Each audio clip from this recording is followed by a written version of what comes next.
Thank you for staying with us. Let's begin with sharing news. 8 terrorists who attempted to attack the Wawa military cantonment in New Busa, Bogu local government area of Niger State had been killed by troops of the Nigerian military. According to reports, troops of the Nigerian Air Force and the Nigerian Army joined forces to stop the terrorists from gaining access to the barracks. The terrorists were said to be planning to set some of their colleagues in the military cantonment free. Jide, gone are those days that you see terrorists overwhelming super camps. What do you call it? Super camps. Anyhow. But right now, I think we're on top of our game. Yes, and I'm particularly happy because in this same Niger State, terrorists had overrun a number of military formations, sometimes even setting the military formations ablaze. The Shiroro area and some other places where they were quite strong. So that they failed in their task in Bogu is something to be really happy about. And stories of their escapades in Niger State is also reducing. We are not getting the kind of stories that we used to get in those days from that area. It suggests that we are making progress. And what happened in Wawa is also evidence that when the armed forces pool resources together, they always succeed against the enemy. You can see that the Air Force was very much in the thick of the action. We supported the surface troops. And at the end of the day, we killed 8 of these people. So, and they were also able to arrest others. I always remember the bloody ambush in the Shiroro area some months back where we lost many soldiers. You know, they came, kidnapped some expatriates, you know, who are working on a facility in the area. So we just need to step up our game. The enemy is far from defeated, as I always say, but they cannot defeat the Nigerian state. That I'm sure of. But at the same time, we must do our best to stay resolute and ensure that our flanks are not left open. And with what we've seen so far, I suspect that some of these terrorists might have left their natural enclave to come into town. That's why you stuff doing security reports here and there. So maybe the activity of the Nigerian Navy, I was in the Air Force, the air strikes and everything, they might be intimidated to come into town. Well, there are phases to every war. I think we are entering the next phase, where they will now be emboldened enough to come into towns and suburbs of big towns to wreak havoc. And I have a feeling they're also moving down south, because the areas where they presently operate are no longer as conducive as it were a year ago, 6 months ago. So, like we said on this program many times in the past, because certain areas are being secured, does not mean that the danger is totally off.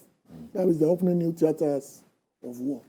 What keeps surprising me as a novice, as a virgin when it comes to security matters, is why Nigeria, as a seafaring nation, with islands inside the Lake Chad, and islands outside there in the south, and we still keep terrorists on terra firma. That's what I don't get. Because it would have been easier if you are like Niger or Chad, where things are kept at a point. But by now, I thought that there will be islands deep into the Atlantic Ocean, that where we can build serious high-top prison facilities to hold the terrorists. Guantanamo Bay is in Cuba. For people to move all the way from mainland America to try all this nonsense they are doing here, it will be difficult. I don't know why we put them in prisons that can easily be attacked. Though, like I said, I'm very happy they were repelled. But we should put them in the situation where things like this will happen. I know that, what do you call it now? I know that the environment has dealt with the Lake Chad area and the islands inside it. What stops the Nigerian state from moving them beyond Bonny? There are some islands that are isolated. So who's ever going to attack that? We need to have fantastic attack abilities, including boats and gunships. We keep exposing ourselves. I know Nibuza very well. I know this cantonment they are talking about. It's on a plane. It's on a plane that you can see from a lot of places. By now, we should not be having this type of terrorists within the mainland Nigerian states. There should be a way to keep them away in such a way that we'll be able to do it. Because while we are winning, they keep getting emboldened by the fact that they can attack isolated targets and wreak havoc. These days, the synergy between the Air Force and the ground troops seems to be paying off. Yes, and it starts from the leadership. I've said before that the current set of service chiefs, led by the Chief of Defense Staff, Irabo, are not people who see themselves as rivals. They just see themselves as partners. They are not political. Where you have service chiefs who are political, you know, cohabiting with politicians, with traditional rulers here and there. Your job is to secure Nigeria. What are you doing moving from one traditional ruler to another? That means you are just, you are not focused on your job. You are looking for how to to sustain yourself on the job without thinking of achieving that through the results on the field. You are busy lobbying traditional rulers so that they can talk to the president to keep you. That's why we had the problems that we had at that time. What is your business as a soldier with traditional rulers? That means you are a political soldier. A political soldier, you are already tainted. You know? So these ones, from the first day, you can see that they've been working together. Even that the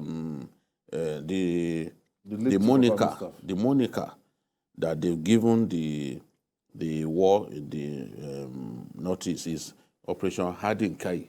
That means Operation Put Heads Together. So that is to tell you that they wanted, ab initio from the beginning, the late Army staff wanted to work with his colleagues. And you can see they are achieving the results. The way we used to bring stories of killings in the past, on a daily basis. If it does not happen, will Babajide go and invent it? When it was happening, when we talk about it, some paid agents will abuse us. Today, the people who are abusing us, we are closer to the army than they are, because the army knows that they are of no value. Those who are abusing us on behalf of the army. Yes. We can go where we like. We can enter to Kano. We can show the progress that the army is making. I can say, oh, Ezugu, this is your MRAP. Let me do something about it. When they give me the mandate, I enter it. We approach. Look, they appreciate what we report. Honest criticism. I was at the 81 Division the other day, and they were saying, look, some of the things that you say even help us to know what to do next. This is what the ignorant loafers on social media do not understand. When you are focused on saying the truth, you will earn respect. The one who sets out to simply try to impress people, they already know them. Their own place, or Tolaye, that's the way I would describe it, their own place, they just put them on one side. Where the progress is being made, we will report it. The way I did when I went to Maiduguri in December, the way nobody has ever shown that the president has bought weapons for the army was what I did. Showed those weapons, different weapons that we never knew were there. You know, showing that, yes, in terms of capacity, the army is moving forward. That's the sort of thing that we should do as journalists, not to be praising them even when they are wrong. Not to join them in lying. No. If we try to mislead our people, I step in to say, no, that was not what happened. I'm not going to join you in playing propaganda. I wasn't trained to do that.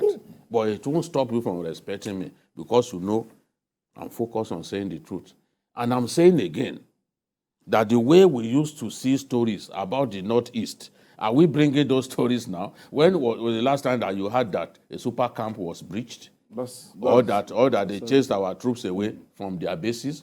Or that our people have fled from what's the name of this town where the police chief came from in Yobe, Gaydam.